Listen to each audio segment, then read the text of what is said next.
I'm 26, female. I've been married to my husband, 29, for almost 3 years now, and I've always known that my husband's family doesn't really like me. My husband has two younger twin sisters, 23, female, and a younger brother, 21, and none of them seem to like me very much. The same goes for my mother-in-law as well. I've never been able to figure out why exactly they dislike me so much, but I was determined to fix it since I wanted to build a good relationship with my in-laws. So I decided to plan my mother-in-law's 50th birthday party this year.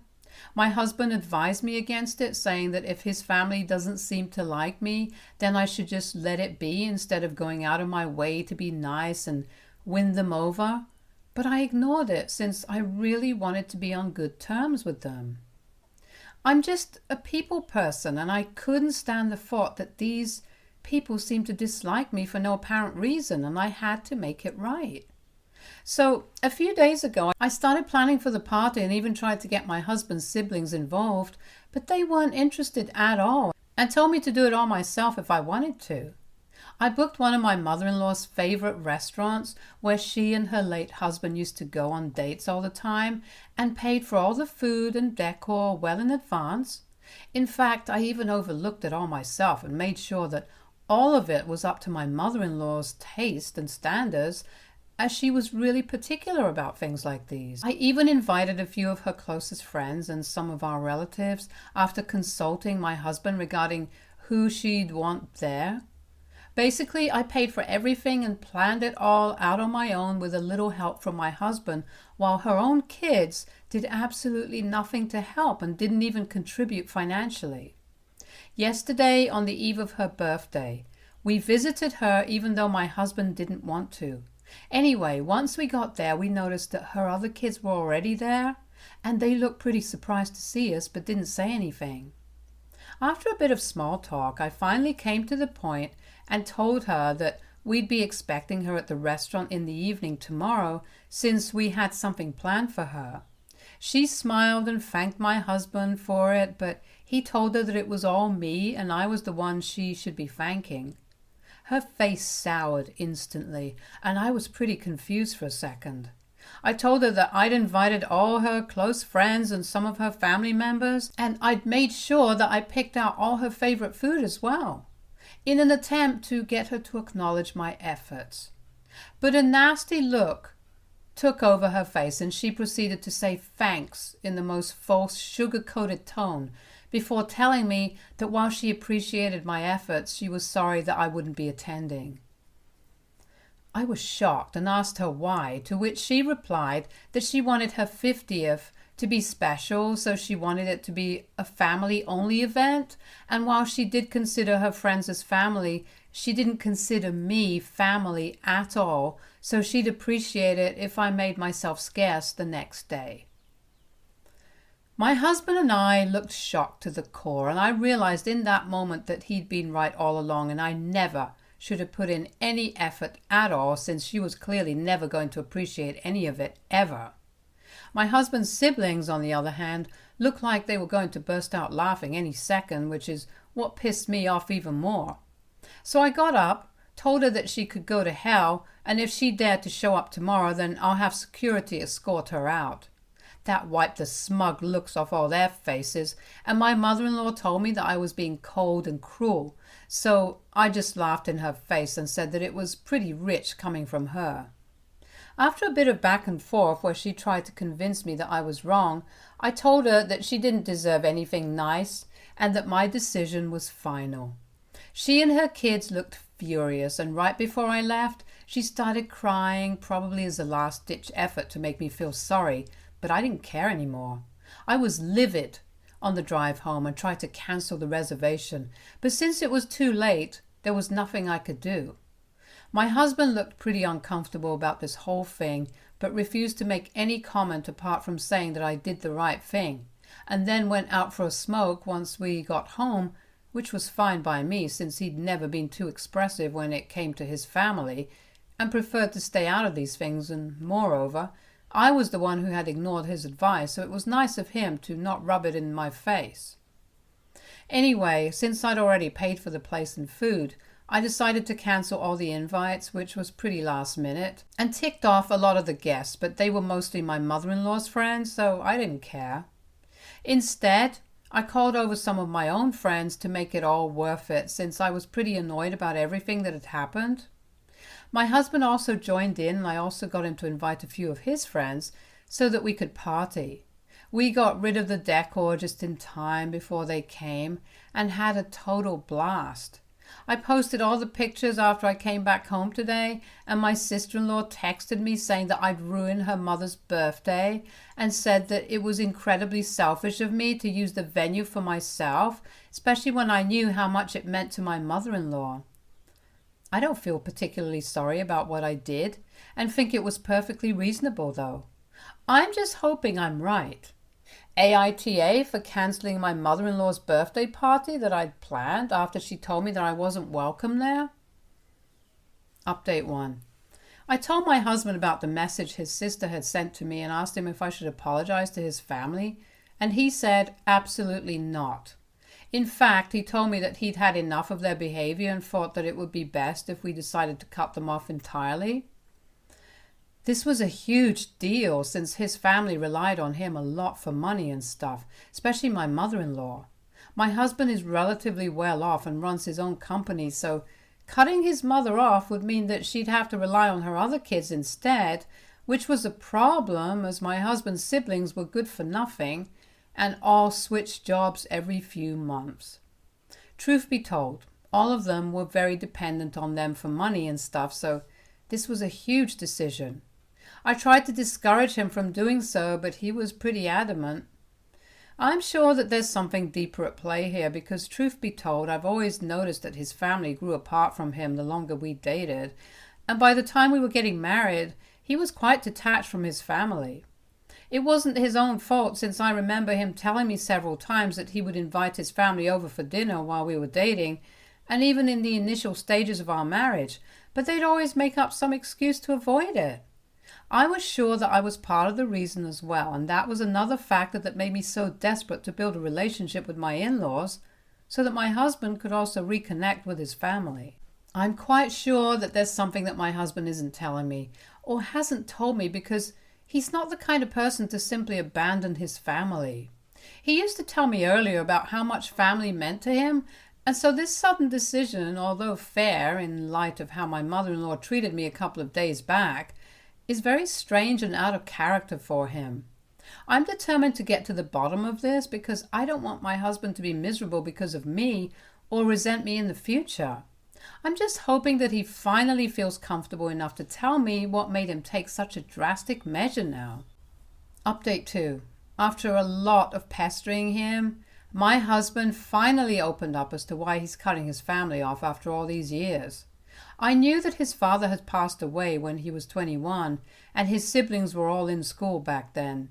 His mother had never worked a day in her life, so naturally it was on him to get to work and be the breadwinner of the family, since the money his dad had left them wouldn't be enough to cover it all. He worked hard day and night, and finally, when he was about 23, he found some investors for his startup, and things finally started looking up for him. He went from just getting by to flourishing, which was great for him, but it made his family immensely lazy and materialistic. Now that he was making more money, they started getting more and more dependent on him. But he didn't say anything about it or protest, since he felt that he owed them this, as this is what his father would have wanted him to do. They also treated his girlfriends quite badly, since they believed that having other people in his life would distract him, and his sole aim should be to provide for his family. This is why when we met and it became clear that I wasn't someone they could just mistreat and drive away, since I was just that determined to be with my husband, they started getting annoyed by my very existence and tried to poison my husband against me. However, by then he'd had enough, and there was a lot of fighting and bickering while we were dating that happened behind my back, where his family wanted him to break up with me, but he was intent on marrying me. Eventually, they started distancing him from themselves in an attempt to guilt trip him, but they still came to him for money. This tactic also failed to break us apart, and several years later, here we are, still going strong. After the whole birthday fiasco, my husband told me that while his sister texted me to guilt trip me, his mother had called him up to do the same to him and was trying to emotionally manipulate him into leaving me since I'd insulted her. That's why he decided that he'd had enough of this and it was time to let go. I'm still in shock that his family put him through all of this, even though he was the one who's been supporting them throughout. And I've pretty much lost any respect I ever had for them because they're just plain greedy. I'm really happy that I decided to stick it out with my husband despite his family's attempts to separate us and drive me away so they could hog his money. Truth be told, I don't care how much money he has because I love him for who he is and his bank balance has nothing to do with it. Now that I know the whole story, I'm surprised that he was able to put up with this and even keep it all a secret from me for so long to spare my feelings since I'd wanted to have a good bond with my in-laws. But he knew that was never going to happen. I think he's making the right decision now and that his family deserves to get cut off. They're incredibly selfish and greedy and have no respect for the one man who had their back for so long against all odds. Update 3. Today, my husband finally called his mother up and told her that he doesn't want to hear from her or his siblings unless they change their ways, and they'll also have to find their own source of income since he isn't going to continue supporting them his entire life. Just as I'd expected, this decision was met with uproar on their end, and I could hear my mother-in-law screaming at my husband, even though his phone wasn't even on loudspeaker. There was a pretty nasty argument that broke out between them, and since I was in the same room as my husband, I heard every single word of it. My mother-in-law obviously tried to blame me for this and said that I must have influenced his decision to cut them off somehow. She also accused me of trying to break their family apart and said that my husband shouldn't let himself get manipulated by his wife. Again, the irony of her telling my husband to not allow himself to get manipulated was pretty funny to me. Obviously, my husband defended me to the best of his abilities and even told her that his siblings need to find decent jobs because they're all adults now. And it's pretty pathetic that they still have to rely on him to provide for them. She started accusing my husband of letting the money and power of being in such a high-paying position get to his head, and that I was also probably encouraging him to cut his family off, which is why he was treating his own blood so cruelly. It was all classic manipulation and emotional blackmail to keep him under her thumb. But I wasn't going to let that happen anymore now that I knew what she and her other kids had been up to. When things started getting too heated and I could see my husband getting flustered and teary-eyed out of sheer frustration, I decided to intervene. I told her that my husband's mind was made up and if she and her kids didn't get in line soon, then they'd be losing my husband's support forever. Now the ball was in their court. They could either behave like decent human beings and respect me and my husband to continue being in our lives, or they could be the blood-sucking, materialistic a-holes that they were and get cut out of my husband's life entirely. Having said that, I hung up and muted all notifications on my husband's phone so that he wouldn't have to deal with them for a while and had time to calm down. It's been an hour since the call ended and we've kept our phones aside to watch a movie and keep ourselves distracted for now. Update 4. Since harassing my husband and ruining his day wasn't enough, my mother-in-law decided to bother me instead. After the movie ended, my husband decided to finish up some pending work and I decided to check my phone. I had several missed calls from my mother-in-law and innumerable texts saying absolutely disgusting things to me that were full of curse words from my husband's siblings. I wasn't surprised in the least though, since this is exactly what I had expected they'd do. I just took screenshots of it all for later and ignored it. I continued to reply to work emails and stuff for the next 10 minutes, but that's when my mother-in-law called again and I accidentally ended up accepting the call. She then proceeded to say the nastiest things about me and my upbringing, calling me a manipulative and selfish gold digger who was out to ruin my husband. I didn't even respond to any of her accusations and simply waited for her to be done with it. When she finally seemed to run out of steam, I told her that everything that she accused me of doing was things that she herself was guilty of. So before pointing fingers, she should probably just introspect a little. I also told her that I was glad that my husband was finally getting rid of freeloaders like her and her other kids, since they didn't deserve to even breathe the same air as he did. Then I hung up and blocked her and my husband's siblings everywhere that I possibly could, so that they couldn't get to me anymore. It's just sad that people are willing to stoop so low just to be able to avoid doing any work for themselves. I haven't told my husband about his mother calling me up yet because I just don't want to stress him out even more. But if this happens again, then I'll definitely be letting him know and ensuring that they're out of our lives forever. They have absolutely no right to disturb our peace in this manner. I don't know what they're going to do next, but I'm sure that my mother-in-law is definitely not going to stop until and unless we decide to take legal action against her or something. I'm praying that it doesn't have to come to that, since that'll be a huge ordeal for my husband emotionally, but if it does, I'm ready to make sure that we see it through. They're not messing with my husband anymore, that's for sure. Update 5. Almost 2 weeks have passed since the last update, and so much has happened since then. After I blocked my mother-in-law, my husband and I had dinner and went off to sleep, hoping that there'd be some peace and quiet the next day.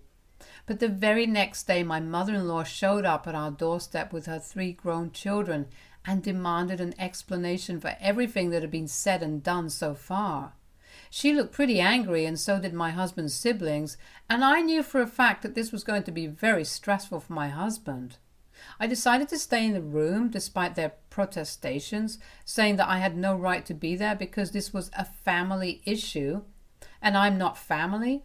I let them know that they were intruding upon my privacy and were standing under my roof, so they had no right to tell me if I could stay or not. Then they started verbally attacking my husband, bombarding him with accusations of being selfish and unreasonable, and even going to the extent of saying that he was abandoning his family just to keep his wife happy. My husband had stayed silent and was already looking pretty red in the face, so I knew that was my cue to take over, since my husband is a really sensitive man, especially when it comes to his family and loved ones. I knew that he wouldn't be able to fight them and defend himself against their false accusations and manipulation, because that's how soft-hearted and kind he was. And while they were just using him for his money, he genuinely and truly did love his family. So I told him to compose himself and told his family to leave because they were pissing me off, and more importantly, they were making my husband cry. My mother-in-law started arguing with me, saying that I don't get to push her around, especially in her son's house, and that she can stay for as long as she wants to. She still didn't stop speaking to my husband, even though he looked pretty upset with everything. It was disgusting to see that she couldn't care less about her own son's feelings, and what mattered to her most was the money. So she started telling him that she hadn't raised him like this, and that she was disappointed that he was choosing his wife over his own family. His brother even said that the only duty he should be fulfilling was that of a son and a brother, since I was a gold digger anyway and didn't deserve to have a husband like him in the first place. That pissed me off, and I lost my cool at that point. I snapped at him and told him exactly what I thought of the lot of them. They were all lazy, good-for-nothing idiots who were surviving solely on the kindness and generosity of my husband, since they themselves were incapable of doing anything for themselves, and that they were pretty much the definition of gold diggers. Moreover, not only were they hovering around my husband constantly for money, but they also had the audacity to be so ungrateful and target him after all that he'd done for them. They were stunned into being silent, and I could see that they were struggling to fight back, but had nothing to say. Taking advantage of that, I told them to get out before I reported them to the cops for showing up uninvited and then refusing to leave. So they left, but my mother-in-law still believed that she could convince my husband to choose them over me. So she said that his father would be disappointed had he been alive to witness the way they'd been treated by their eldest son today. I thought it was really just low and disgusting to play that card constantly, to emotionally blackmail my husband, and by the time they'd driven away, I could see that my husband was barely holding it together. He started sobbing uncontrollably as soon as they left, and I had to spend hours calming him down.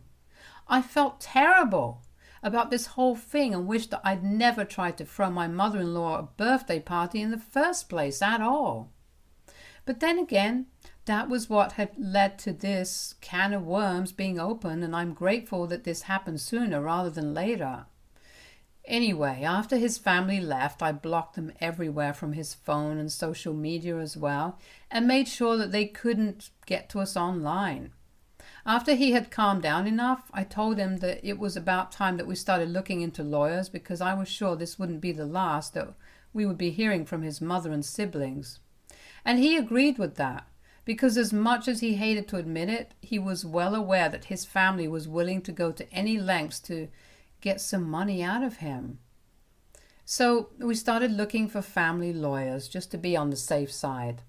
And we were definitely right to have done that, because within days of that fight, my mother-in-law sent us a legal notice demanding that he pay them an extravagant sum of money as compensation for stealing tons and tons of money from them after his father's death to start his business. It was appalling to me that she and her children were willing to lie about something so huge and defame my husband.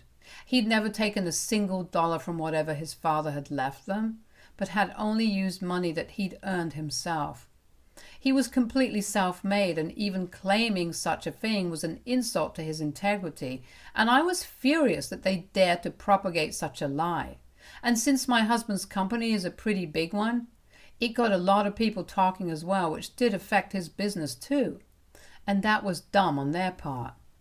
However, we were able to prove after almost 2 weeks that they were lying and not one word of their claims was true. So now they're the ones who have to pay us a huge fine for trying to defame us and jeopardize my husband's career. Last I heard, my mother-in-law and her kids had been ostracized by the rest of the family because of their nasty little stunt. And all 3 of those lazy idiots are scrambling to find jobs so that they can pay the bills that my husband has been taking care of so far. I am glad that this is happening to them, because they totally and absolutely deserve this. We can finally move past this whole episode and forget about them altogether. My husband and I are a lot happier now, and I intend to keep it this way forever. Stay tuned for more stories from our girl relationships.